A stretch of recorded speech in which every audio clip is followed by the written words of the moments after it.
প্রত্যেক গুনাহ মানুষের অন্তরে ঘৃণা তৈরি করে। প্রত্যেকটি গুনাহের কারণে বান্দা আল্লাহ তাআলার রহমতের নজর থেকে দূরে সরে যায় এবং একটা সময় বান্দা আল্লাহ তাআলার লানত অভিশাপের যোগ্য হয়। ফলে তখন আল্লাহ যখন কারো উপরে লানত বর্ষণ করে তো গোটা সৃষ্টি তাকে ঘৃণা করে। এই জন্য তোমরা ছেলেরা মনে রাখো, আমি আজকে ওই আসরের আগে এক জায়গায় বলছি এই কথাটা, তোমরা অনেক ছেলে আছো, একটা মিনিট ভাইবো এই কথাটা, যে তুমি মনে করো দিন রাত মোবাইলে নারী ছবি অশ্লীল দৃশ্য দেখো, কখনোই এক ওয়াক্ত নামাজ পড়ো না, কোনোদিন ফজরের নামাজ পড়ো না, নাচ গান নাটক সিনেমা ছবি এই নিয়েই তোমার রাত কাটে, দিন কাটে, সময় কাটে, অথচ কেউ তোমারে ডাকে না।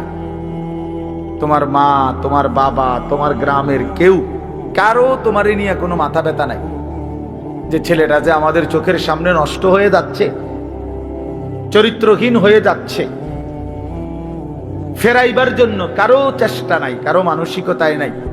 কারণটা কি? তোমার দিকে কারো নজর নাই কেন? তোমার মা বাবা কারোই কোনো ফিকির নাই কেন? এর মূল কারণ হইল এইটাই, মনে রাখো, যে বুঝো বুঝলা, মনে রাখবা যে মূল কারণ হলো গুনাহ যখন মাত্রাতিরিক্ত হয়ে যায় তখন আল্লাহর লানত বর্ষিত হয়। আর তোমার উপরে আল্লাহর লানত পড়ছে দেখা, খোদার লানত, খোদার গজব পড়ছে দেখা আর তোমারে কেউ ডাকে না, তোমার দিকে কেউ ফিরেও চায় না, তোমার দিকে আর কেউ ফিরে চায় না। আহা, তোমারে আর কেউ বাঁচাইতে ফিরাইতে চেষ্টা করে। এইটা হলো লানত অভিশাপের বহিঃপ্রকাশ। নুওয়াল্লিহি মা তাওয়াল্লা ওয়া নুসলিহি জাহান্নাম ওয়া সাআত মাসীরা। আল্লাহ বলছে, আমার রাসূলের বিরুদ্ধাচরণ যে করে, আমার ইমানদার মুমিন বান্দা যে পথে চলে, তার উল্টো পথে যে চলে, তো আমিও তাকে সেই উল্টো পথেই চালাইতে থাকি এবং এই উল্টো পথেই একদিন তাকে আমি জাহান্নামে ফেলে দেব। কোরআন শরীফে। মানে আর কোনোদিন ভাও করবে না ওই এই নারী ছবি মদ জুয়া চুরি ডাকাতি জিনা ব্যভিচার সুদ ঘুষ সিটারি বাটপারি, এই শেষ, এই জিন্দেগি।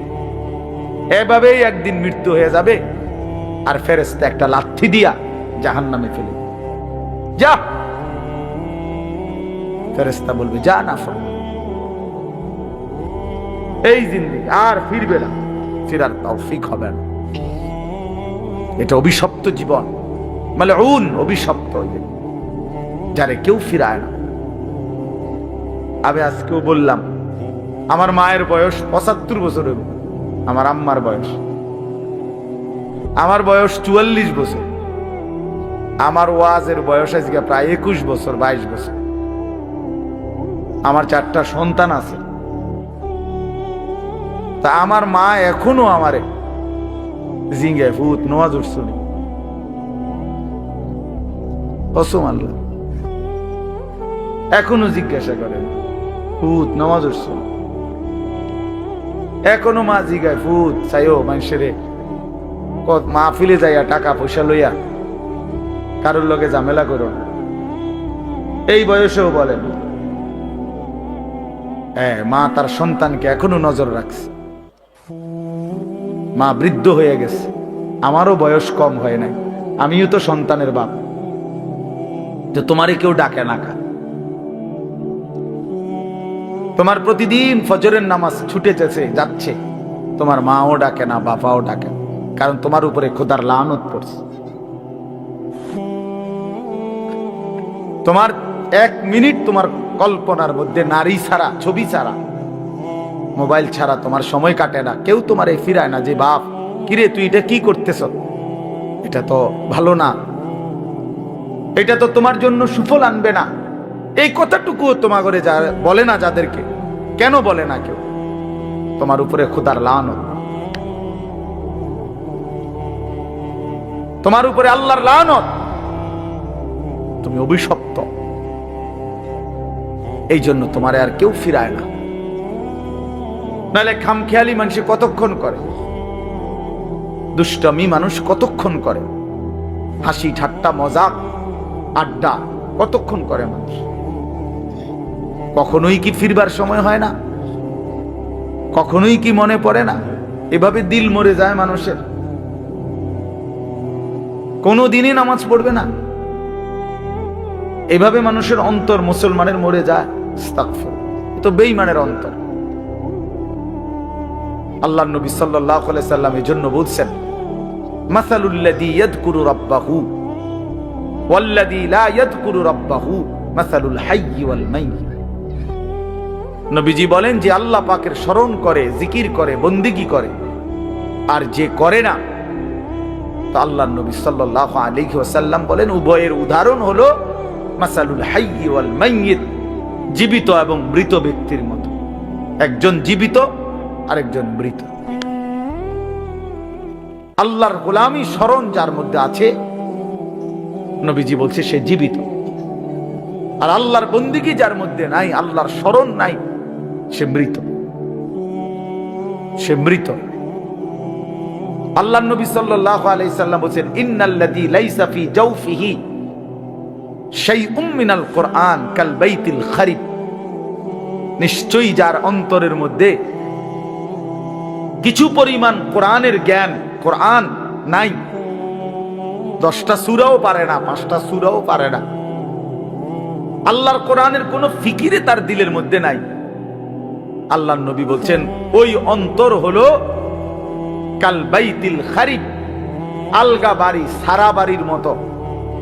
যেই বাড়ি মানুষ এখন আর বসতে কাজে ব্যবহার করে না, হয়তো এটা পুরান বাড়ি ছিল আগে, অন ভাঙ্গা টেঙ্গা গেছে, বেড়া টেরা ফুরিয়া গেছে, টিন খুইয়া গেছে, দরজা ভাঙ্গা গেছে, সারা বাড়ি আর কি, আলগা বাড়ি, বিরান ঘর, যে ঘরে আর থাকে না এখন। ফলে ওই ঘরে এখন কি থাকে? ওই ঘরে এখন কুত্তা থাকে, বিড়াল থাকে, সাপ থাকে, কেঁচো থাকে, এই সমস্ত প্রাণী থাকে, কুকুর বিড়াল থাকে, সাপ বিচ্ছু থাকে, এগুলো থাকে। আল্লাহর নবী সাল্লাল্লাহু আলাইহি সাল্লাম বলছেন, যে কলিজার ভিতরে আল্লাহর কোরআন নাই, ওই দিলের মধ্যে কুত্তা থাকে, ওই দিলের মধ্যে শূকর থাকে, ওই দিলের মধ্যে বিড়াল থাকে, ওই দিলের মধ্যে সাপ থাকে, বিচ্ছু থাকে, মানুষ থাকে।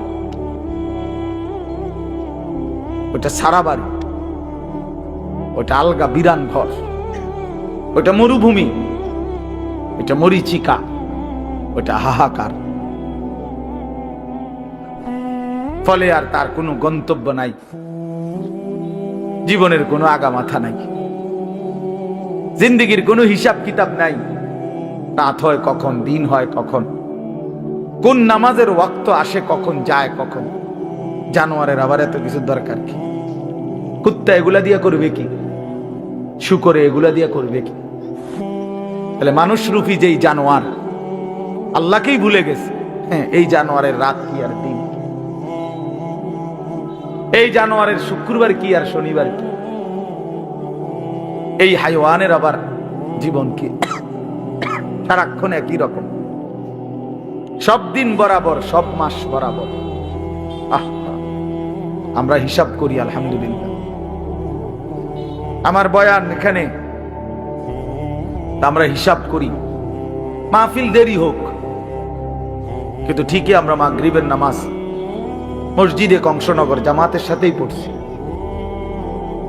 তারপরে আসছি। অর্থাৎ হিসাব মিলাতে হবে জিন্দিগি, আমার জিন্দিগির আমার টার্গেট থাকতে হবে যে হাজার ব্যস্ত আমি, লক্ষ কোটি ব্যস্ততা হোক, কিন্তু আমি নামাজ ছুটবে কেমনে? আমার এটা কোনো যুক্তি হইতে পারে না। মুসলমানের নামাজ ছুটে কেমনে? নামাজবিহীন মুসলমান থাকে কেমনে? তার পরিচয় মুসলমান কিভাবে হয় ভাইয়া? ফারকুমা বাইনানা ওয়া বাইনাল কুফরি আস-সালাহ। নবীজি বলছে আমাদের মাঝে আর বেঈমান কাফেরের মাঝে পার্থক্য নামাজ। আল্লাহর নবী সাল্লাল্লাহু আলাইহি ওয়াসাল্লাম বলেন, মান তারাকা সালাতাম মুতাআম্মিদান ফাকাদ কাফারা। যে ইচ্ছে করে নামাজ ছেড়ে দিল সে যেন বেঈমান হয়ে গেল। ফাকাদ কাফারা, সে কুফরি করল। স্পষ্ট হাদিস। আল্লাহর নবী সাল্লাল্লাহু আলাইহি ওয়াসাল্লাম বলেন, আস-সালাতু ইমাদুদ্দিন, নামাজ হচ্ছে দ্বীনের খুঁটি। মান আকামাহা ফাকাদ আকামাদ-দ্বীন, যে নামাজ জারি রাখলো সে যেন তার পুরা দ্বীন চালু রাখলো। ওমান হাদামাহা ফাকাদ হাদামাদ-দ্বীন, যে নামাজ নষ্ট করে দিল সে তার পুরা দ্বীন নষ্ট করে দিল। আল্লাহ কোরআনে বলছে, ইন্নাস সালাতা তানহা আনিল ফাহশাই ওয়াল মুনকার, নিশ্চয়ই একমাত্র নামাজ যাবতীয় অশ্লীলতা, অসভ্যতা, বেহায়াপনা, অপরাধ থেকে বিরত রাখে। এজন্য সাফ কথা বেটা, কোন বেনামাজি ভদ্র হইতে পারে না। বেনামাজি মানে অসভ্য বেটা, বেনামাজি মানে কুত্তার জিন্দেগি, কুত্তার জিন্দেগি মানে। হ্যাঁ, জোরে বল বেটা, তোরা যারা নামাজ পড়স না, লজ্জা থাকলে বলিস। আর বেহায়া যদি হাসো বেনামাজি হবার পরেও, তো মনে রাখো তোর ব্রেনে সমস্যা,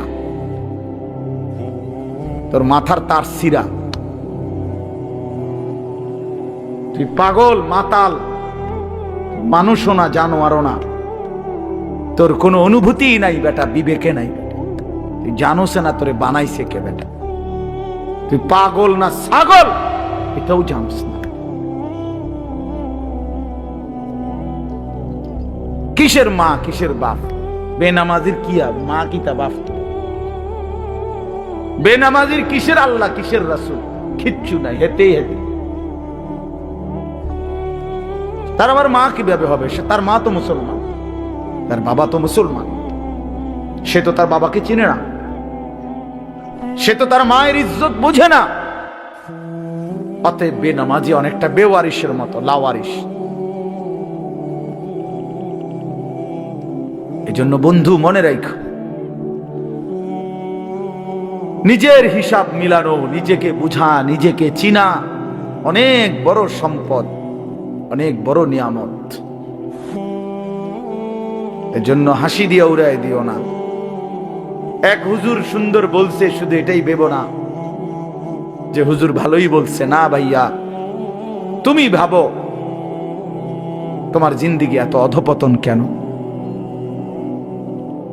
একেবারে সামান্য একটা বিষয়, আমরা এখন 5 রাকাত নামাজ পড়ছি মাগরিব, কত 10 মিনিট সময় লাগছে, খালাস। সমস্যা কি? 4 রাকাত ফজরের নামাজ পড়তে কত 10 মিনিট সময় লাগে। এটা এত কঠিন কিছুই না, কিছুই না, এটা কঠিন, কোন কঠিন হতেই পারে না।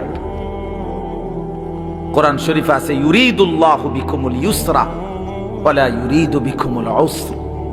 আল্লাহ বলে, বান্দা আমি আল্লাহ তোমাদেরকে সব বিষয়ে সহজ করতে চাই, কোনোভাবেই বান্দা আমি তোমার উপরে কঠিন কিছু চাপায় দিতে চাই না। মা জাআলা আলাইকুম ফিদ-দীনি মিন হারাজ। আল্লাহ বলেন, আমি আল্লাহ দ্বীনের নামে, ইসলামের নামে, কোরআনের নামে আমার কোন শরীয়ত, আমার কোন বিধান আমি এমন একটাও বানাই নাই যেটা হারাজ, কষ্ট হয়ে যাবে, মুসিবত হয়ে যাবে, অনেক বড় পেরেশানি হয়ে যাবে তোমার জন্য। না না, আমি এমনটা বানাই নাই। মা জাআলা আলাইকুম ফিদ-দীনি মিন হারাজ। আল্লাহর নবী সাল্লাল্লাহু আলাইহি ওয়াসাল্লাম বলছেন, আদ-দীনু ইউসরুন, দ্বীন সহজ, ইসলাম মানা সহজ, সহজ, একেবারেই সহজ।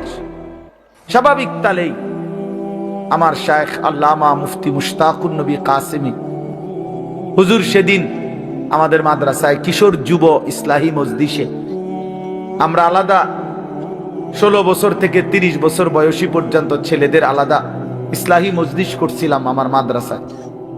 8ই ফেব্রুয়ারি প্রায় 600-র মতো ছেলে উপস্থিত হয়েছিল, শুধু ছেলে, সব নওজোয়ান। হুজুর সেখানে বলছিলেন এই ব্যাপারে বিস্তারিত যে আমাদের জীবনের 2টা অংশ, একটা হলো দুনিয়া, আরেকটা হলো আখিরাত। দুনিয়ার জন্য আমাকে করতে হবে কর্ম, আখিরাতের জন্য আমাকে পালন করতে হবে ধর্ম। এই আমার জিন্দেগি। দুনিয়ার জন্য আমি কর্ম করব, আখিরাতের জন্য আমি ধর্ম পালন করব। কর্ম এবং ধর্ম, এই আমার জিন্দেগি। কিন্তু হুজুর বলছেন দুনিয়া স্বল্প সময়ের, আখিরাত অনন্তকালের। কিন্তু আল্লাহ পাক দয়া করে অনন্তকালের আখিরাতের জন্য ধর্মের বিধান দিয়েছেন সামান্য, সামান্য সময়ের দুনিয়ার জন্য কর্মের সুযোগ দিয়েছেন অনেক বেশি, অনেক বেশি। ফজরের 4 রাকাত নামাজ 10 মিনিট, আবার 1:30 জোহরের নামাজ আবার 20 মিনিট। তাইলে ওইখান দিয়া 20 মিনিট, এখান দিয়া 30 মিনিট, 10 মিনিট, এই আধা ঘন্টা। ফজরের জামাত হয় যদি 6টায়, জোহরের জামাত 1:30টায়, মাঝখান দিয়া 7টা, 8টা, 9টা, 10টা, 11টা, 12টা, 1টা, 7.5 ঘন্টার মাথায়। তাহলে 7.5 ঘন্টা বা 7 ঘন্টাই ধরো, ঠিক আছে, 7 ঘন্টা আল্লাহ বলছে বান্দা সামান্য দুনিয়া, কিন্তু যাও সময় বেশি দিছি, যাও তবুও করো, সমস্যা নাই, 7 ঘন্টা করো। আর অনেক লম্বা আখিরাত, একদিন হাসরের ময়দানের 50,000 বছর, ফুলসেরাত 30,000 বছরের রাস্তা, কবরের শেষ ব্যক্তিটাও থাকতে হবে। কোন কোন মুহাদ্দিসিন বলছে 40,000 বছর। এই লম্বা সফর অনন্তকালের আখিরাতের জন্য এই 7 ঘন্টার ব্যবধানে, 8 ঘন্টার ব্যবধানে সময় নিলাম মাত্র 30 মিনিট, 7.5 ঘন্টা তোমার এই দুনিয়ার জন্য দিয়ে দিলাম। তবুও যদি বলো বান্দা আমি জুলুম করছি, তার ইনসাফ কিভাবে? তবুও যদি বলো বান্দা আমি পারবো না, তো তোমার মতো গাদ্দার, তোমার মতন নাফরমান আর কে হইতে পারে? তোমার সামান্য দুনিয়া, অথচ সময় দিছি বেশি। 1:30 জোহরের নামাজ শেষ, 1:50 ভিতরেই নামাজ শেষ। আবার 4:30, 4:45 আইসো 4 রাকাত আসরের ফরজ পড়বার জন্য। মাঝখান দিয়া আবারও আমি আল্লাহ তাআলা লম্বা 3 ঘন্টার মতো সময় আবারও দিলাম, যাও আবার মেহনত করো, আবার পরিশ্রম করো, আবার কামাই করো, আবার কামাই করো। 8টা বাজে এশার নামাজ পড়ছো, 6টা বাজে ফজরের নামাজ। এশার নামাজ আর ফজরের নামাজের মাঝখানে 9টা, 10টা, 11টা, 12টা, 1টা, 2টা, 3টা, 4টা, 5টা, 6টা, প্রায় 10 ঘন্টা আমি আল্লাহ বিরতি দিয়ে রাখলাম। যাও ঘুমাও, তোমার আরো যদি কোনো কাজ থাকে করো, সংসার করো, স্ত্রীর সাথে সময় দাও, নিজের ঘর সামলাও, নিজের আরো কোনো কাজ থাকলে করো বান্দা। আবার 10 ঘন্টার ব্যবধানে 4 রাকাত নামাজ পড়তে আইসো। আমি আল্লাহ জুলুম করলাম, আমি আল্লাহ তাআলা বেইনসাফি করলাম কোথায় বান্দা? কিন্তু তুমি জালেম, কত বড় নিকৃষ্ট, কত বড় অসভ্য, নির্লজ্জ, বেহায়া, যে তুমি 8 ঘন্টা পরেও, 8 ঘন্টা যেই মালিক হায়াত দিছেন তার জন্য 4 রাকাত নামাজ পড়তেও তুমি রাজি না, 10টা মিনিট দিতেও রাজি না। এর চাইতে বড় জালেম আর কে হইতে পারে? এর চাইতে বড় নাফরমান আর কে হইতে পারে? এই জন্য বাপ, আমি সমস্ত ছেলে তোমাদেরকে অনুরোধ করলাম, দয়া করে বাবা, ভাইবো, তোমরা তোমাদের জিন্দেগি নিয়ে ভাবো। কেউ তোমারে নিয়ে না ভাবলেও, কেউ খেয়াল না করলেও, তুমি মনে রেখো তুমি তো তোমারে আলাদা করতে পারতা না। তোমার শরীর, তোমার দেহ, তোমার অঙ্গ, তোমার হাত পাও, তোমার ভেতর বাহির, এগুলো তো আর তুমি আলাদা করতে পারবা না। কাজে এই দেহ, এই অঙ্গ একদিন হাসরের ময়দানে আল্লাহর সামনে সাক্ষ্য দিবে, সাক্ষ্য দিবে। এজন্য যদি গুনাই করতে হয় নিজের চোখকে আড়াল করে গুনাহ করো, যদি গুনাই করতে হয় নিজের হাতকে আড়াল করে গুনাহ করো, যদি গুনাই করতে হয় নিজের দেহকে আড়াল করে গুনাহ করো। কিভাবে সম্ভব? সম্ভব? আমার চোখে আমি না দেখলে, আমার হাত আমি স্পর্শ না করলে গুনাহ হবে কেমনে? এজন্য কোরআনুল কারীমে আল্লাহ বলছেন, ওয়া শাহিদা আলাইহিম সামউহুম ওয়া আবসারুহুম ওয়া জুলুদুহুম বিমা কানু ইয়ামালুন। বান্দা, তোমাদের কান, তোমাদের চোখ, তোমাদের সমস্ত দেহ অঙ্গ প্রত্যঙ্গের চামড়া আমি আল্লাহর কাছে সেদিন হাসরের ময়দানে তোমাদের যাবতীয় কর্মকাণ্ড সম্পর্কে সাক্ষ্য দিব। আমাকে শোনাবে, আমাকে বলবে, বান্দা তুমি আড়াল করতে পারবা না। নিজের হাতকে আড়াল করবেন কেমনে? নিজের চোখকে আড়াল করবেন কেমনে? নিজেকে আড়াল করার সুযোগ তো নাই ভাই। প্রিয় সন্তান, প্রিয় ছেলেরা, কেন নষ্ট হচ্ছ? কেন চরিত্রহীন হইলা বাবা? বলো বাপ। ওই দেখেন, ও এখনো হাসা হাসি।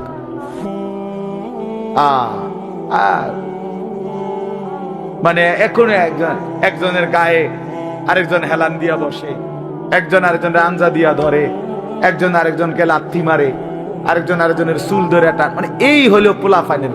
কি করে মানে কেন? এখানে না শুধু চলতে ফিরতে হাঁটতে ঘুরতে একটা আরেকটারে লাথি দেয়, একটা আরেকটারে টাইনা ধরে, একটা চুল ধরে, একটা বেটকায়, একটা আঞ্জা দিয়া ধরে। মানে কি করে? পাগল মাথা। আহা, দেখেন আপনারা ছেলে পেলেদের চাল চলনে, মানে একেবারেই শূন্য, বিচ্ছিন্ন। পৃথিবীতে কোনো মানুষ আছে তারে কেউ দেখে এটার দ্বারা কোনো লজ্জা শরম হইতে পারে? কিচ্ছু বোঝে না, কিছুই বোঝে না মিয়া, কিচ্ছু বোঝে না। কি মুরব্বী আছে না মানুষে দেখে, না আলেম ওলামা দেখে, না হেতে হেতের এত বিকৃত।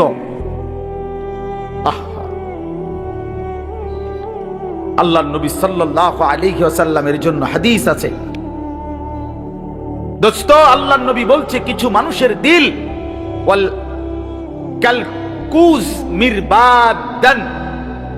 নবীজি বলছেন, কিছু মানুষের দিল থাকে এরকম উল্টানো। এই যে এটা উল্টানো, মনে করেন এইটা উল্টানো হইলে এইবার এইটার উপরে যদি এখানে আটলান্টিক মহাসাগরের পানিও ঢালে, এটা পুড়বে না। পুড়বে এটা? কেন পুড়বে না? উল্টা এটা। রাসূলুল্লাহ সাল্লাল্লাহু আলাইহি ওয়াসাল্লাম বলেন, কিছু নাফরমানের কলিজা উল্টানো থাকে, দিল উল্টানো থাকে। লা ইয়ারিফু মা'রুফান ওয়া লা ইউনকিরু মুনকারান। তখন আর সে কোনো ভালোও বুঝে না, কোনো মন্দও বুঝে না, কিছুই বুঝে না, কিছুই বোঝেন। উলাইকা কাল আনআম। আল্লাহ তাআলা বলে, এই মানুষগুলোই হচ্ছে জানোয়ার। এরাই জানোয়ার, যাদের কাছে আলো অন্ধকারের কোনো পার্থক্য নাই, যাদের কাছে রাত দিনের কোনো পার্থক্য নাই, যাদের কাছে হালাল হারামের কোনো পার্থক্য নাই, যাদের কাছে পাক নাফাকের কোনো পার্থক্য নাই, যাদের কাছে জায়েজ না জায়েজের কোনো পার্থক্য নাই। হালাল টাকাও খায়, সুদের টাকাও খায়, আপন মাকেও দেখে, রাস্তার নারীকেও দেখে, আপন বোনকেও দেখে, পরের বোনকেও দেখে, যার কাছে কোনো হালাল হারাম বলতে কিছুই নাই। শরীর নাপাক, পেশাব পায়খানা করে পবিত্রতা অর্জনের কোনো দাঁড় ধারে না। তো আল্লাহর নবী সাল্লাল্লাহু আলাইহি সাল্লাম বলেন, মূল কারণ এমন কেন? এই নাফরমানের কলজা উল্টানো, এই নাফরমানের দিল উল্টায় দিছে আল্লাহ। ইন্না কুলুবাল ইবাদ বাইনা ইসবাআইন মিন আসাবি'ir রহমান ইউকাল্লিবুহু কাইফা ইয়াশা। হাদিসের মধ্যে আছে, আল্লাহর নবী সাল্লাল্লাহু আলাইহি সাল্লাম বলেন, নিশ্চয়ই মানুষের দিল আল্লাহ পাকের কুদরতি এই দুই আঙ্গুলের মাঝে। আল্লাহর কুদরতি দুই আঙ্গুলের মাঝে তিনি যেভাবে ইচ্ছে এই দিল উলট পালট করতে পারেন। এই জন্য আমাদের নবী সাল্লাল্লাহু আলাইহি সাল্লাম ভাইয়া, নবীজি 5 ওয়াক্ত নামাজের পরে একটা দোয়া করতেন। অনেকগুলো দোয়ার মধ্যে এটাও একটা দোয়া নবীজি নিয়মিত করতেন, ইয়া মুকাল্লিবাল কুলুব সাব্বিত কলবি আলা দীন। হে অন্তর সমূহের উলট পালটকারী, আপনি আমার দিলটা আপনার দ্বীনের উপরে মজবুত রাখেন। সুখে থাকি দুঃখে থাকি আপনাকে যেন না ভুলি, রাতে থাকি দিনে থাকি আপনাকে যেন না ভুলি, একাকী থাকি প্রকাশ্যে থাকি আপনাকে যেন না ভুলি। সব প্রত্যাশা মতো পাই কিংবা না পাই, মাওলা আপনারে যেন না ভুলি, আপনারে যেন না ভুলি, আপনারে যেন না ভুলি। আপনাকেই যদি হারিয়ে ফেলি তো মোমেনের আর থাকলো কি? আপনারই যদি পেয়ে যাই মোমেনের আর হারালো কি? হারালো যে তু মেরা তো সব মেরা। যখন আল্লাহ আমার সবই আমার, আগার একটু নেহি মেরা তো কুই শাই নেহি মেরি। যখন আল্লাহ আমার নাই, কিছুই আমার নাই। আমরা কিতাবে পড়ছি, বুজুর্গদের মুখে শুনছি। আমার ঢালকানগর হযরত কুতবে আলম আরিফ বিল্লাহ হযরত মাওলানা শাহ আব্দুল মতিন বিন হুসাইন দামাত বারাকাতুহুমুল আলিয়া, আমি হযরতের মুখেও বহু শুনছি। এই ভারতীয় উপমহাদেশে একজন বড় বুজুর্গ ছিলেন, সাইয়্যিদুত তাইফা হাজী ইমদাদুল্লাহ মুহাজিরে মক্কি রাহমাতুল্লাহ আলাইহি। জগৎ বিখ্যাত বুজুর্গ ছিলেন, আল্লাহর ওলি ছিলেন।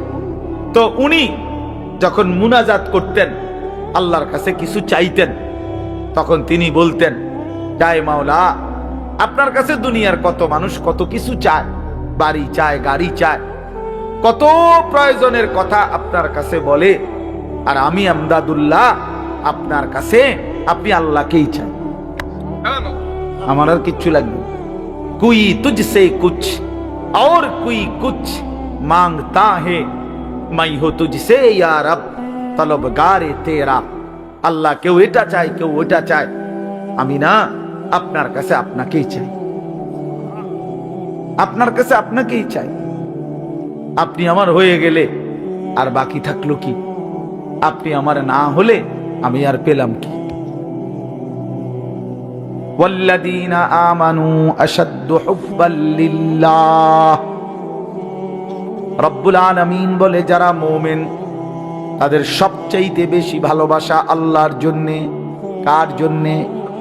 ইয়া আইয়ুহাল্লাযীনা আমানু মান ইয়ারতাদ্দা মিনকুম আন দীনিহি ফাসাউফা ইয়াতিল্লাহু বিকওমিন ইউহিব্বুহুম ওয়া ইউহিব্বুনাহ। আল্লাহ বলেন, হে ঈমানদার মুমিন, মনে রেখো, গোটা পৃথিবী যদি আমি আল্লাহর বিরোধিতা করে, আমি আল্লাহর দ্বীন থেকে যদি মুরতাদ হয়ে যায়, কোনো সমস্যা নাই, আমি তৎক্ষণাৎ নতুন জাতি, নতুন মানুষ আবার তৈরি করব।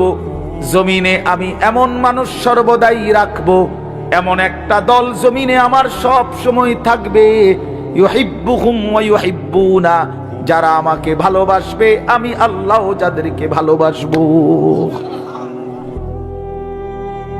ভালোবাসার এই আদান প্রদান আমি আল্লাহ জমিনে রাখবোই রাখবো।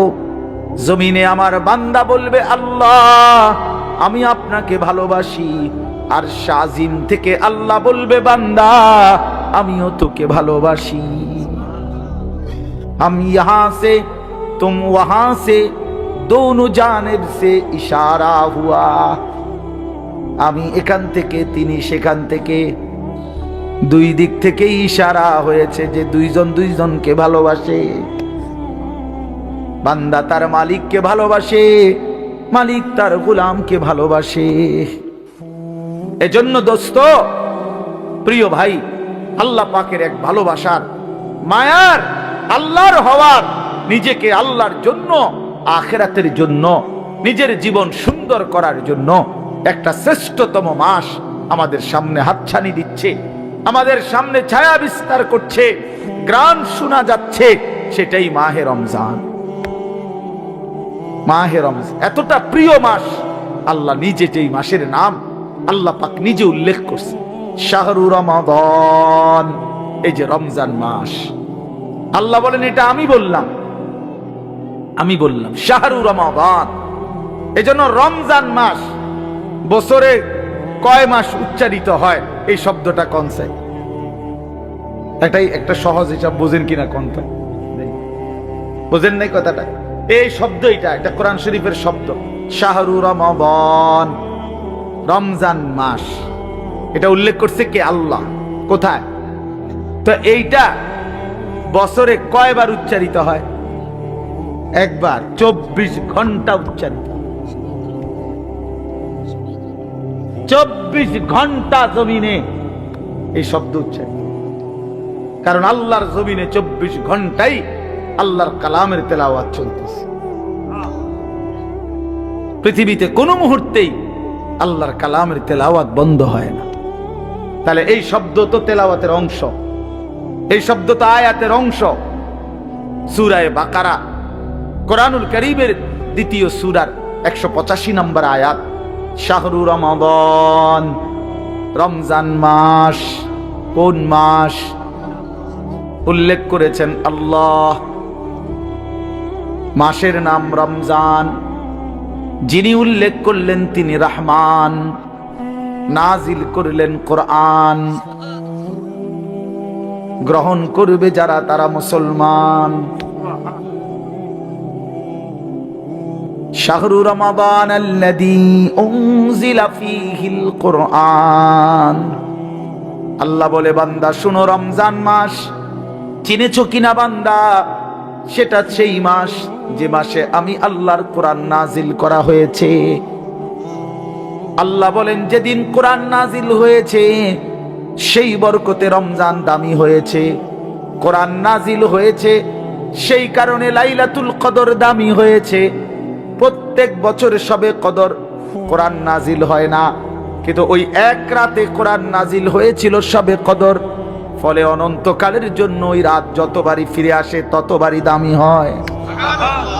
ওই এক বছরই শুধু রমজানে কোরআন নাজিল হয়েছিল। এখন তো আর কোরআন নাজিল হয় না, নবীজি তো নাই, কিন্তু ওই এক মাস কোরআন নাজিল হয়েছে যেই মাসে, সেটা যতবার ফিরে ফিরে আসবে ততবারই দামি হতে থাকবে।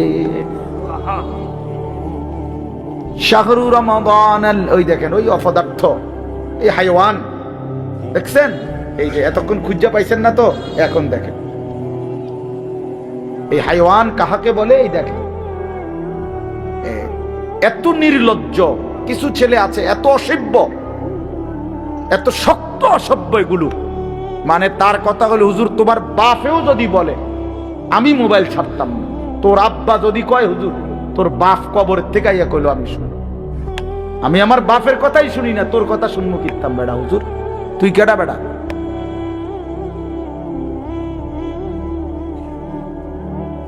এইসা জানোয়ার, এইসা জিন্দেগি। সিদ্ধান্ত এটা, মানে পৃথিবীতে প্রয়োজনে মরে যাব, হাত পাও খুললেও যদি রাখা দেয় তারপরও মোবাইল ছাড়বো না। প্রয়োজনে বাপ ছেড়ে দেব, প্রয়োজনে মা ছেড়ে দেব, প্রয়োজনে ধর্ম ছেড়ে দেব, প্রয়োজনে আল্লাহ ছেড়ে দিলাম, প্রয়োজনে জাহান্নামকেই বুকে নিলাম, কিন্তু মোবাইল আমি ছাড়ব না।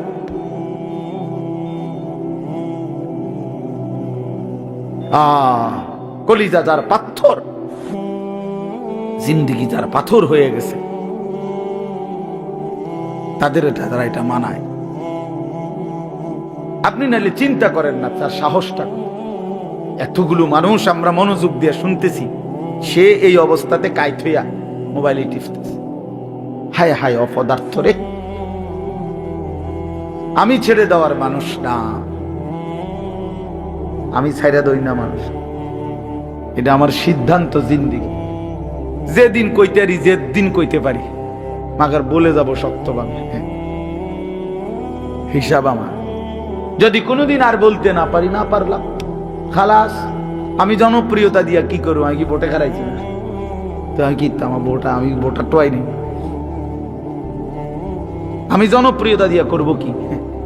বোঝেন নাই আমার কথা? আমি তো ইলেকশনে খারাইছি না, আমার এই মানসিকতাও নাই, তো আর আমার সমস্যা কি? আমার শুধু বলে যাওয়া, আল্লাহর কথা ফেরি করা, ফেরি করা, বলতে থাকা, যেখানে সুযোগ হয়, যেটুকু সুযোগ হয় আল্লাহর কথা বলা বলা।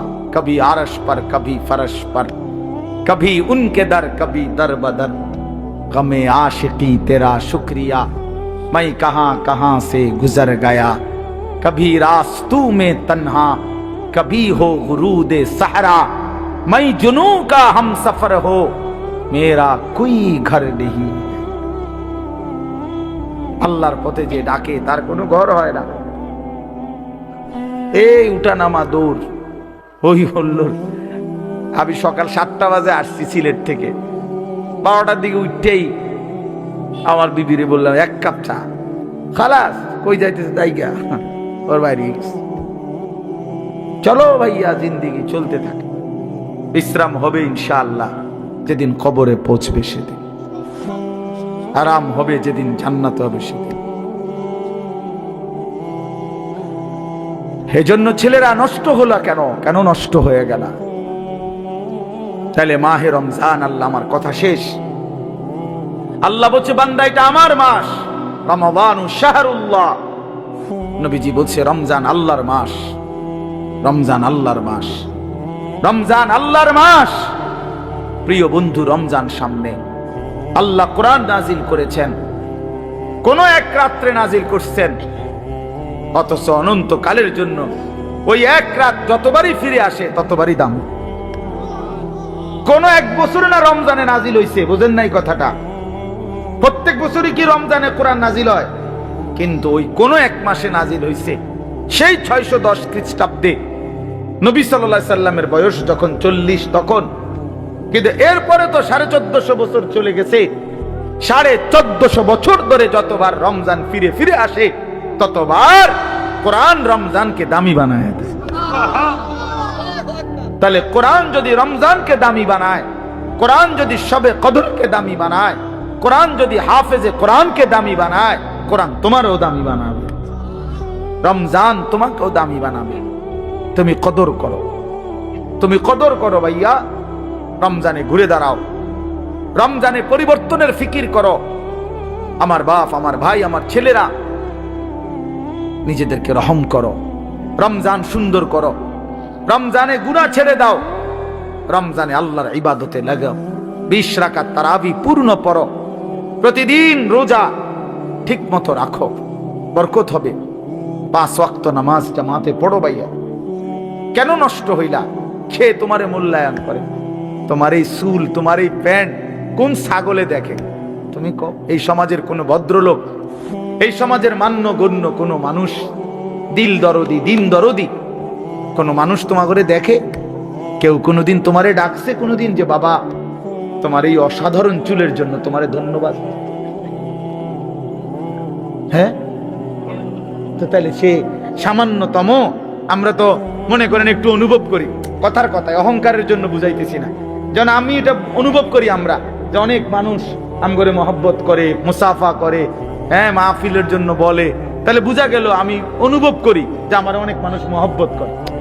আমার কথাটা বোঝেন নাই? অনেক মহব্বতের যেই কি পরিমাণ যন্ত্রণা, এগুলো এই নজরুল মোহাম্মদ এগুলো দেখলেই বোঝা যথেষ্ট। গমে আশিকি তেরা শুকরিয়া, এইটার অর্থ এইটা।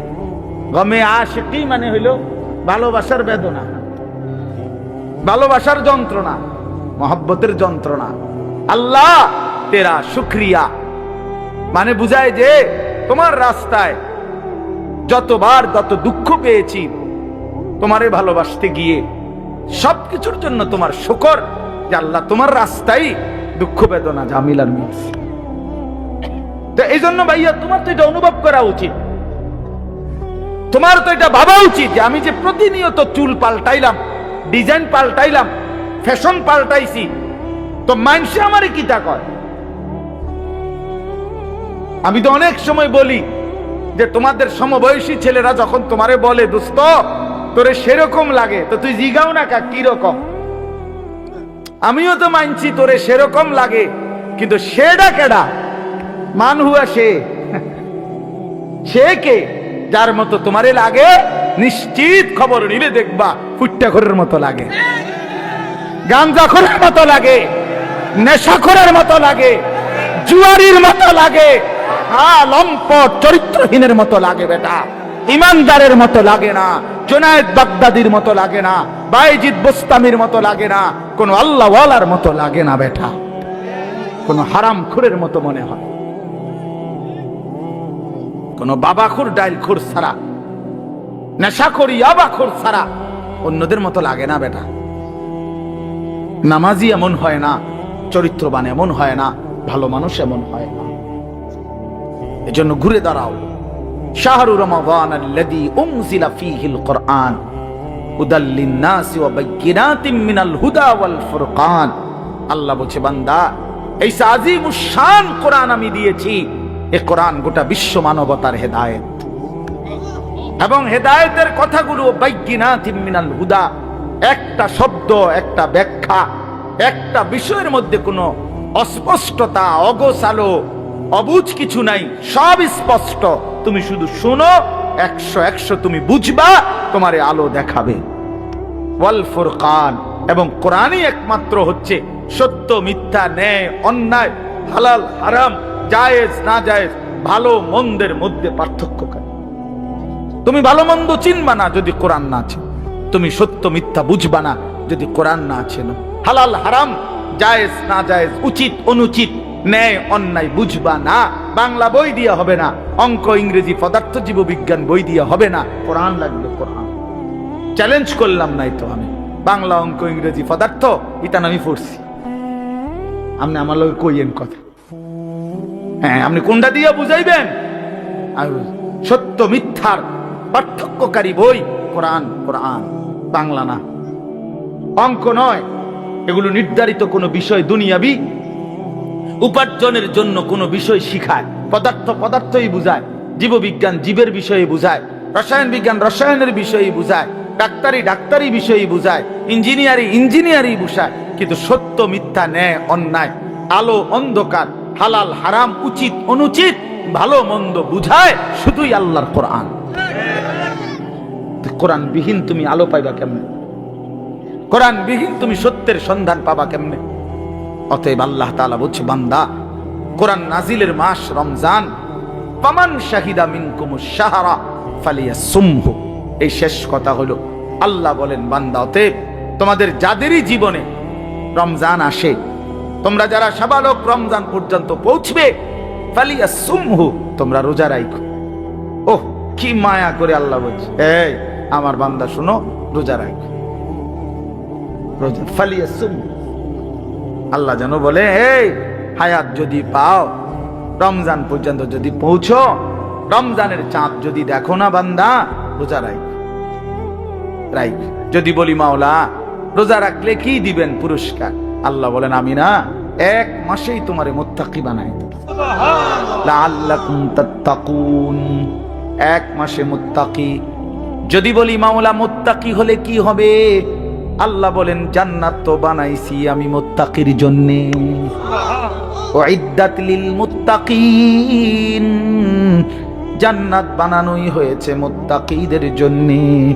ইন্নাল মুত্তাকিনা ফি জান্নাতিন ওয়া উয়ুন, ইন্নাল মুত্তাকিনা ফি যিলালিন ওয়া উয়ুন। আল্লাহ বলেন, আমার মুত্তাকি বান্দারা জান্নাতেই বসবাস করবে। খালাস। অতএব বন্ধু, বাপ, নওজোয়ান, শুধু ওয়াজের জন্য যেন ওয়াজ না হয়। শুধুই বললাম আমারে এই মাহফিলওয়ালারা হেরা নাকি দাওয়াত দিতে বহুত পেরেশানি করতে হইছে, কেমনে কেমনে জোড়া তালি দিয়া, হ্যাঁ, সেলিম ভাই শেষ পর্যন্ত রাজি করাইছে। আলহামদুলিল্লাহ, সকলেরই ভালোবাসায় আল্লাহ আনাইছে, ঠিক না? আমরা, আল্লাহ আমাদের সবাইকে ভালো করেন, আমাদের জীবন সুন্দর করেন, আমাদের আখিরাত সুন্দর করেন। কিশোর নওজোয়ান বন্ধু, আমি তো ধমক দিলাম, একদিন আফসুস করবা যে তোমারে যদি আরো কেউ ধমক দিত। বলো নাই ভাইয়া, বুঝো নাই, আজ তো আমি ধমক দিছি, মনে করো আমি তোমারে ফিরাইতে চেষ্টা করছি, কিন্তু যে তোমারে ধমক দেয় না, ছেড়ে দিছে, সে তো তোমারে অন্ধকারে ছেড়ে দিছে তো তোমারে নাফরমানে। আমি তো ফিরাইতে চাচ্ছি, আমি তো ধমক দিয়ে আগাইতে চাইতেছি। যে দরদি হয় সে তো তার ছোট ভাইকে থাপ্পড় দেয়, আঘাত করে, মারে, পিঠটা হইলেও তারে গুনার রাস্তা থেকে ফেরায়। যে দরদি হয় না, সে রাগ করলে বলে, যা তার কপাল দেখাক, এটা মনে করে। এটাই কি উত্তম? আল্লাহ আমাদেরকে বুঝ দান করেন।